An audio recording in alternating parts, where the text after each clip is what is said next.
Hello friends, कैसे हो आप सभी। आशा करता हूँ आप सभी अच्छे होंगे और आपकी तैयारी भी काफ़ी अच्छी चल रही होगी। फ्रेंड्स, मैं विष्णुदत्त शर्मा एक बार फिर से आपका आपके अपने यूट्यूब चैनल आर के एग्जाम क्रैकर पर स्वागत करता हूँ। फ्रेंड्स, आज के इस वीडियो लेक्चर में मैं आपके लिए जो हमने RRB NTPC special general awareness की सीरीज स्टार्ट की है उसका पार्ट 9 लेके आया हूँ। हर पार्ट की तरह हम इस पार्ट में भी जो 20 मोस्ट इम्पोर्टेंट एमसीक्यू होते हैं वो डिस्कस करेंगे।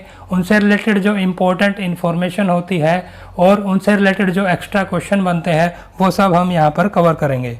फ्रेंड्स, ये क्वेश्चंस काफ़ी इंपॉर्टेंट क्वेश्चंस होते हैं। ये कई बार पहले भी अलग अलग कंपटीशन एग्जाम्स में पूछे जा चुके हैं और अभी जो हमारा आने वाला आरआरबी एनटीपीसी का एग्जाम्स है उसमें भी इनके पूछे जाने की बहुत अधिक संभावना है। उसके लिए बहुत ही इम्पोर्टेंट क्वेश्चन है।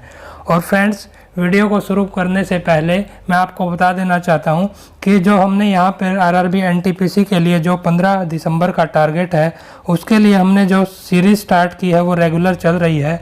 जनरल अवेयरनेस की सीरीज़ में लगातार वीडियोज़ लेके आ रहा हूँ और जो अलग अलग इम्पोर्टेंट वीडियोज़ होते हैं करंट या उससे रिलेटेड वो भी मैं बार बार चैनल पर रेगुलरली लेकर आ रहा हूँ और आगे भी मैं जो एग्ज़ाम तक है लगातार ऐसी वीडियोस लेके आता रहूँगा और मैं जल्द ही रीजनिंग और मैथ्स की भी वीडियो शुरू करने वाला हूँ। तो फ्रेंड्स, अगर आप आरआरबी एनटीपीसी और बाकी सभी कंपटीशन एग्जाम्स की तैयारी कर रहे हैं तो आप हमारे चैनल को फॉलो करें और यहाँ पर आने वाली वीडियोज़ को आसानी से देखें और उनको अपनी तैयारी को आप बूस्ट करें।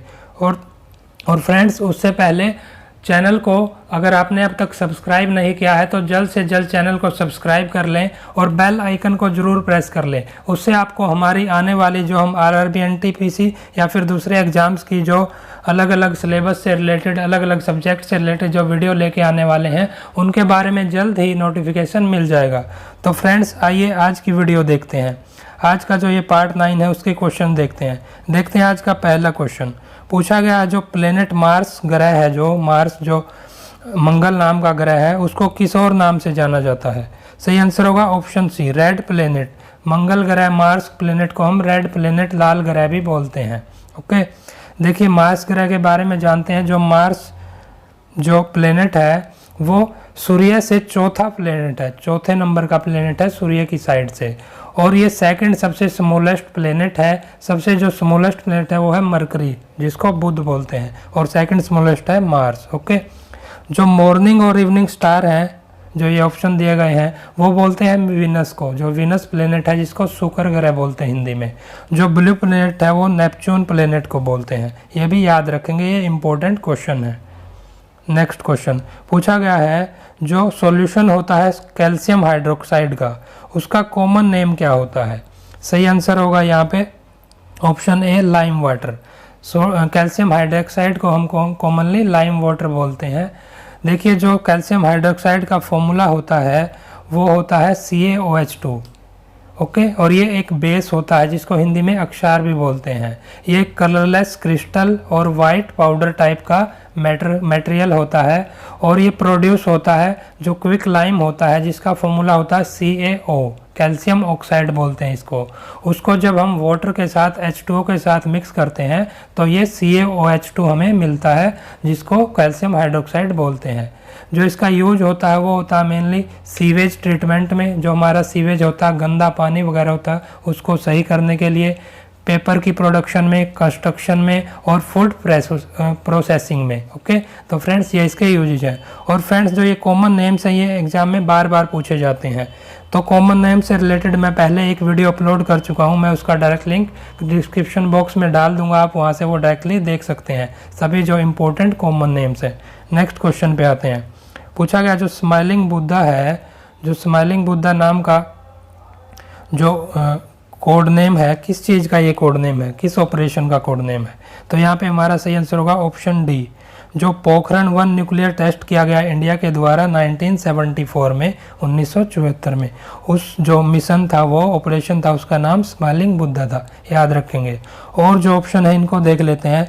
जो ये रेस्क्यू एंड रिलीफ ऑपरेशन है जो कि क्लाउड बर्स्ट इन उत्तराखंड इन 2013 में चला गया, इस ऑपरेशन का नाम था ऑपरेशन सूर्य होप। और ये इंडियन आर्मी के द्वारा चला गया था, ये याद रखेंगे। जो ये सेकंड ऑप्शन है, relief operation after an earthquake hit Nepal in 2015, 2015 में जो नेपाल में जो अर्थक्वेक आया था उसके बाद जो ऑपरेशन चला गया गवर्नमेंट ऑफ इंडिया के द्वारा, उसका नाम था ऑपरेशन मैत्री, याद रखेंगे ये।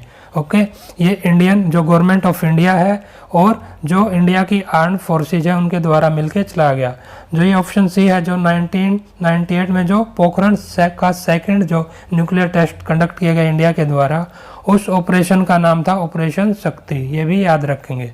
और फ्रेंड्स एक और इम्पोर्टेंट क्वेश्चन याद रखेंगे, जो कि father of Indian atomic bomb है उसको, वो है होमी जहांगीर बाबा। ये क्वेश्चन भी बार बार पूछा जाता है। नेक्स्ट क्वेश्चन पूछा गया, जो जंतर मंतर है दिल्ली में, उसकी हिस्ट्रिकली ऐतिहासिक रूप से क्या इंपॉर्टेंस है? तो यहाँ पे हमारा सही आंसर होगा ऑप्शन डी, एस्ट्रोनॉमिकल ऑब्जर्वेटरी। ये एक जो खगोलीय ऑब्जर्वेटरी है, ताराघर है। ओके, देखिए जो जंतर मंतर है दिल्ली में, वो जो महाराजा जयसिंह II थे, जो कि जयपुर के महाराजा थे, उन्होंने 1724 के आसपास उन्होंने लगभग 5 ऑब्जर्वेटरी बनवाई थी, तो जंतर मंतर भी उनमें से एक था। ओके, और ये जो बनाई गई थी ऑब्जर्वेटरी, ये कंपाइल करती थी कैलेंडर और एस्ट्रोनॉमिकल टेबल्स को, और ये यूज होती थी, इनका यूज किया जाता था जो सूर्य, चंद्रमा और दूसरे जो ग्रह हैं उनके टाइम और मूवमेंट को प्रेडिक्ट करने के लिए, उनकी भविष्यवाणी करने के लिए। नेक्स्ट क्वेश्चन पूछा गया है, भारत स्टेज एमिशन स्टैंडर्ड्स, जो BS भी बोलते हैं इसको, वो रेफर्स टू, ये किस चीज़ को रेफर करता है, इसका क्या मतलब है? सही आंसर होगा ऑप्शन ए, वेहिकुलर पोल्यूशन। जो व्हीकल से हमारा जो पोल्यूशन होता है उसको ये उस स्टैंडर्ड से ये रिलेटेड है। देखिए जो एमिशन स्टैंडर्ड्स हैं वो गवर्नमेंट ऑफ इंडिया के द्वारा जो लागू किए गए थे, वो जो एयर पोल्यूटेंट्स होते हैं, जो हमारे इंजन्स होते हैं, इग्निशन इंजन्स और स्पार्क इग्निशन इंजन्स होते हैं व्हीकल्स के, उनके द्वारा जो पोल्यूटेंट्स रिलीज किए जाते हैं उनको कंट्रोल करने के लिए ये जो एमिशन स्टैंडर्ड्स लागू किए गए थे।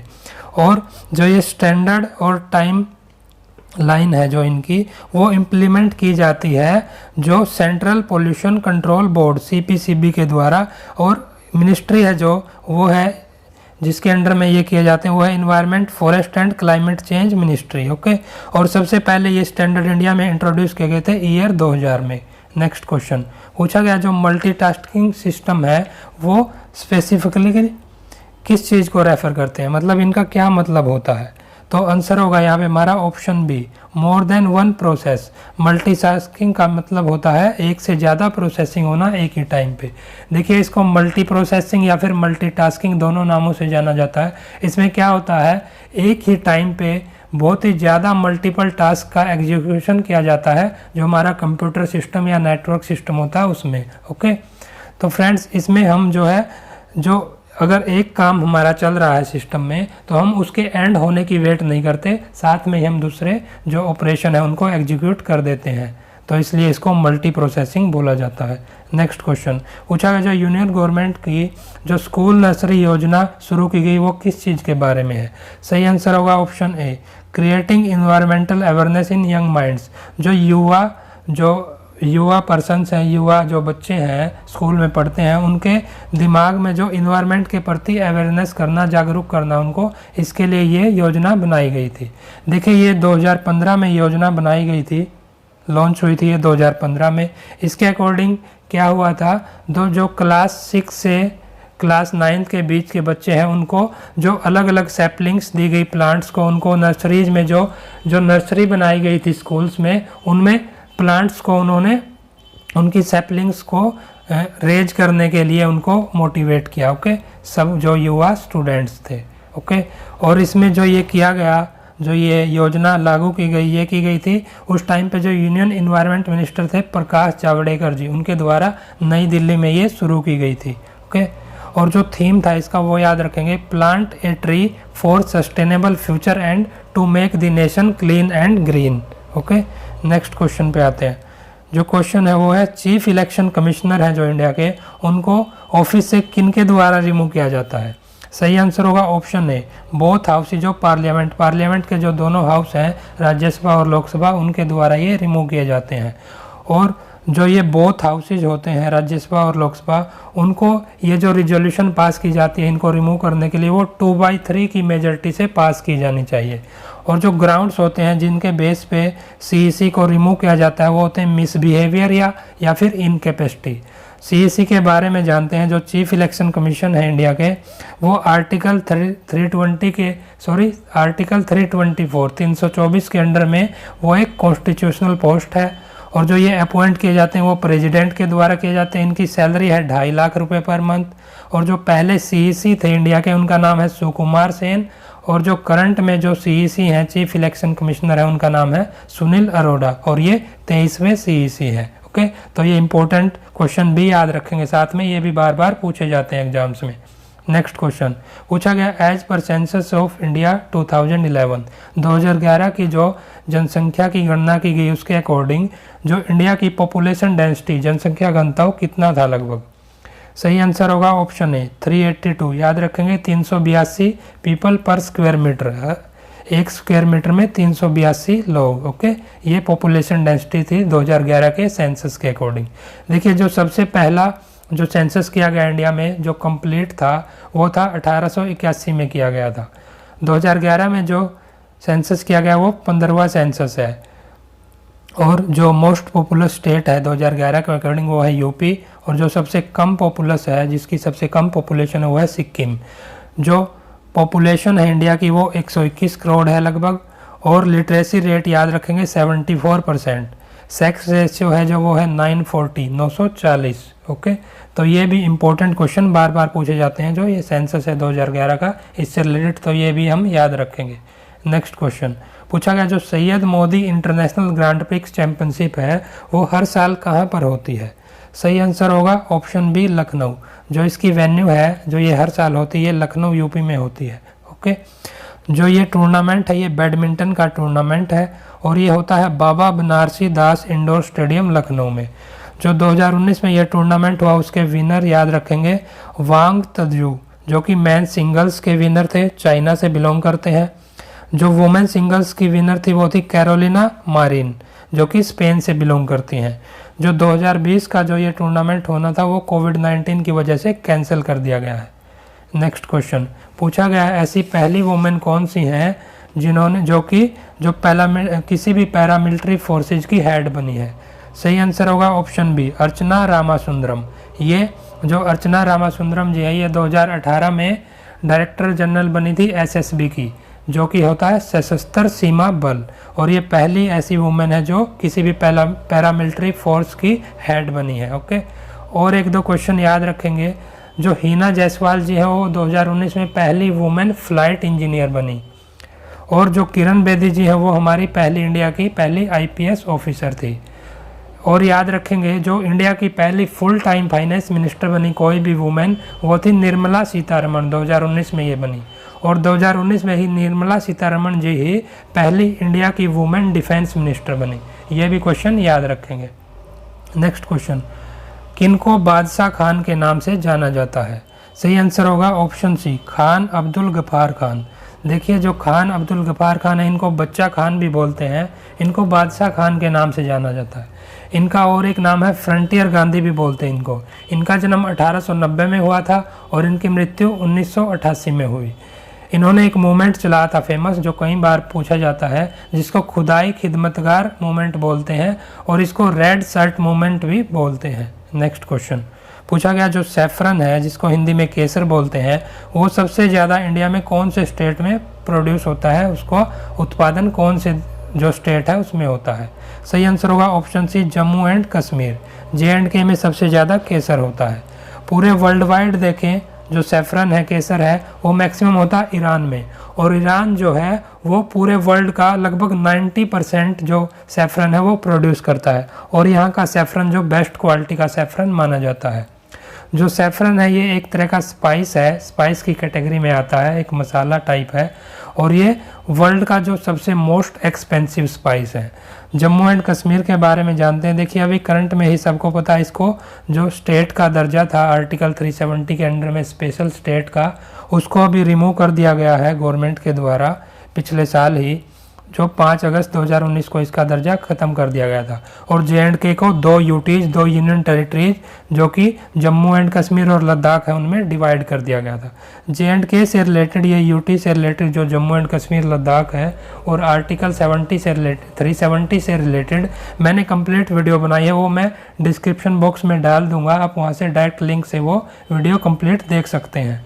नेक्स्ट क्वेश्चन पूछा गया है, जो अफ़गानिस्तान है उसमें जो पॉलिटिकल सिस्टम है, पॉलिटी का सिस्टम है, उसको किस नाम से जाना जाता है? सही आंसर होगा option B, Islamic Republic of Afghanistan. याद रखेंगे, अफ़गानिस्तान का पॉलिटिकल सिस्टम है उसका नाम है इस्लामिक रिपब्लिक ऑफ अफ़गानिस्तान। और इसमें 3 ब्रांच होती हैं इसके अंडर में, इस सिस्टम के अंडर में, जिनको बोलते हैं एग्जीक्यूटिव, लेजिस्लेटिव और जुडिशरी ब्रांच। इस्लाम जो अफ़गानिस्तान है उसकी कैपिटल याद रखेंगे काबुल है और इसके प्रेसिडेंट हैं अशरफ गानी जी। जो करेंसी है वो है अफ़गानी। जो ऑफिशियल लैंग्वेज है अफ़गान की वो 2 लैंग्वेज है अफ़गानिस्तान की, वो याद रखेंगे पाश्तो और दारी। नेक्स्ट क्वेश्चन पे आते हैं। पूछा गया है जो 2015 है उसमें जो टोटल जो टेनिस के ग्रैंड स्लैम्स होते हैं, टोटल 4 ग्रैंड स्लैम्स होते हैं, उनमें से मेजॉरिटी ऑफ जो टूर्नामेंट्स है वो किन्होंने जीते? कौन सा प्लेयर था जिसने ज़्यादा से ज़्यादा उसमें जो ग्रैंड स्लैम्स हैं चारों में से ज़्यादा उन्होंने जीते? तो सही आंसर होगा ऑप्शन बी, नोवाक जोकोविक। जो नोवाक जोकोविक है उन्होंने 2015 ईयर में 4 जो ग्रैंड स्लैम होते हैं मेन, उनमें से 3 ग्रैंड स्लैम इन्होंने जीते थे, ये उनके विनर थे, याद रखेंगे।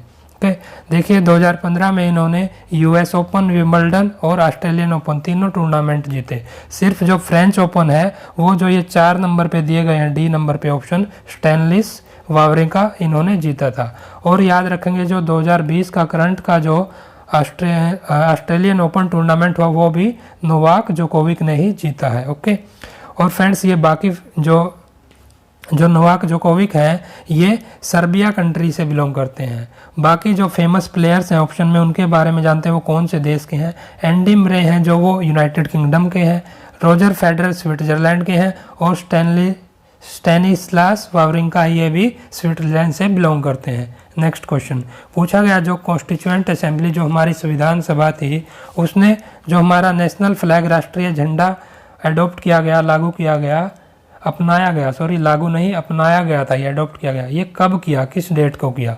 सही आंसर होगा ऑप्शन बी, 22 अगस्त 1947, 22 अगस्त 1947 को। अब इंडियन नेशनल फ्लैग के बारे में जानते हैं।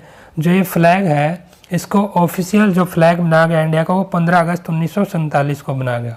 ये ट्राई कलर जिसको हिंदी में तिरंगा बोलते हैं, इसके जो 3 कलर हैं वो है सैफरन, हिंदी में बोलते हैं केसरिया, वाइट सफ़ेद और ग्रीन हरा, ये तीनों कलर हैं। डिजाइन किया गया इंडिया का फ्लैग पिंगली वेंकैया के द्वारा, याद रखेंगे, क्वेश्चन बार बार पूछा जाता है।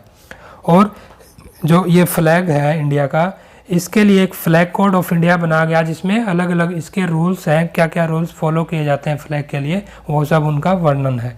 नेक्स्ट क्वेश्चन पूछा गया है, जब मिल्क है जो दूध है खट्टा हो जाता है तो उससे क्या प्रोड्यूस होता है? सही आंसर होगा ऑप्शन बी, लैक्टिक एसिड।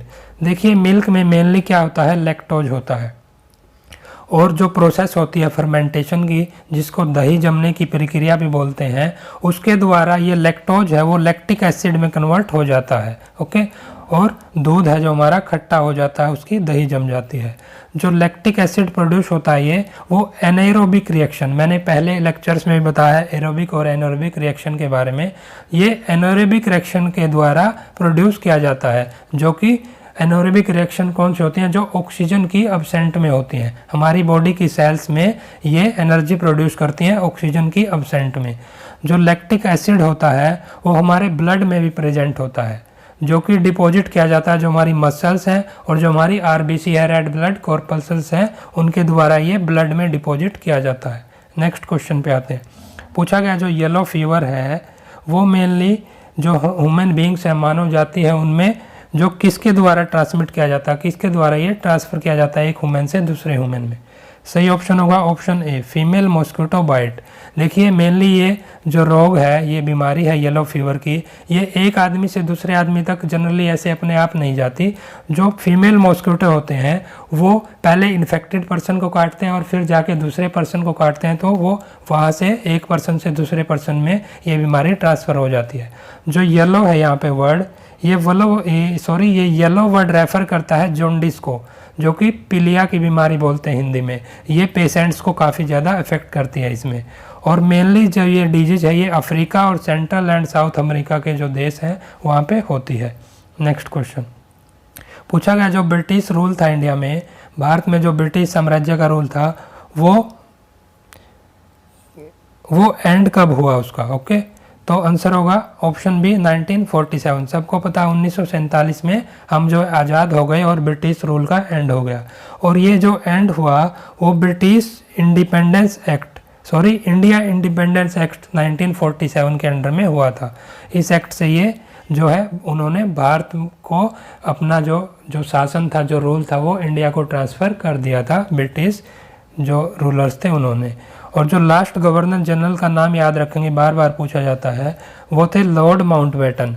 और इंडिया के पहले और सिर्फ एक ही हुए हैं ये जो इंडियन गवर्नर जनरल बने, वो थे सी राजगोपालचारी जी। ये दोनों क्वेश्चन भी बार बार पूछे जाते हैं एग्जाम में। नेक्स्ट क्वेश्चन पूछा गया है, जो इसरो है इंडियन स्पेस रिसर्च ऑर्गेनाइजेशन, उसके पहले चेयरमैन कौन थे? सही आंसर होगा ऑप्शन बी विक्रम साराभाई। जो विक्रम साराभाई है वो इसरो के पहले चेयरमैन थे। इसरो के बारे में जानते हैं। जो इसरो है फुल फॉर्म है इंडियन स्पेस रिसर्च ऑर्गेनाइजेशन। ये इससे पहले जो नाम था इसका वो इनकोस्पार था, जिसकी फुल फॉर्म है Indian national committee for space research. Okay, और इसकी स्थापना की गई थी 1962 में। और ये जो इनकोस्पार है वो 1969 में इसको इसरो नाम दिया गया, तो इसलिए इसरो की स्थापना पूछी जाती है क्वेश्चन, तो 1969 आंसर दिया जाता है। ओके, जो मॉडर्न इसरो नाम है ये पहले इसका नाम इनकोस्पार था, याद रखेंगे। करंट जो डायरेक्टर हैं इसरो के उनका नाम है के सिवान, ये भी याद रखेंगे। और जो ऑप्शन है इनके बारे में जानते हैं। जो सीवी रमन जी हैं ये इंडिया के फिजिक्स के साइंटिस्ट थे और उन्होंने जो स्कैटरिंग ऑफ लाइट है उसके ऊपर काफ़ी एक्सपेरिमेंट किए। इनको 1930 में फिजिक्स के लिए नोबेल प्राइज़ भी मिला है। जो होमी जहांगीर बाबा हैं इनको father of Indian nuclear programme के नाम से जाना जाता है। इनको फादर बोला जाता है, जो इंडियन न्यूक्लियर प्रोग्राम है उसका। और इनको 1954 में पद्म भूषण पुरस्कार मिला। जो कस्तूरी रंगन जी हैं उनको 2000 में पद्म भूषण पुरस्कार मिला। और ये जो इसरो है इंडियन स्पेस रिसर्च ऑर्गेनाइजेशन है उसके 1994 से 2003 के बीच में हेड रह चुके हैं। ओके, तो फ्रेंड्स ये सभी ऑप्शन के बारे में मैंने क्वेश्चन कवर कर दिए। तो फ्रेंड्स जो हमारे आज के 20 इंपॉर्टेंट MCQ थे यहाँ पर समाप्त होते हैं। जो हमने यहाँ पे एक्स्ट्रा इन्फॉर्मेशन कवर किए और जो ये क्वेश्चन थे, आशा करता हूँ ये सभी आपको पसंद आए होंगे और ये वीडियो आपके लिए काफ़ी यूजफुल साबित होगा, ऐसा मैं आशा करता हूँ। तो फ्रेंड्स ये वीडियो आपको कैसा लगा इसके बारे में कमेंट बॉक्स में अपनी राय ज़रूर दें। और अगर आपको वीडियो पसंद आता है तो वीडियो को लाइक ज़रूर करें, वीडियो को अपने फ्रेंड्स के बीच ज़रूर शेयर करें। और अगर आप ऐसी ज़्यादा से ज़्यादा वीडियो देखना चाहते हैं तो चैनल को सब्सक्राइब ज़रूर कर लें और बेल आइकन को ज़रूर प्रेस कर लें, उससे आपको आने वाली हमारी सभी वीडियोज़ का नोटिफिकेशन मिल जाएगा। तो फ्रेंड्स आज की वीडियो को यहीं पर समाप्त करते हैं और मिलते हैं नेक्स्ट पार्ट के साथ, नेक्स्ट वीडियो में और अच्छे क्वेश्चन के साथ। तो फ्रेंड्स थैंक यू।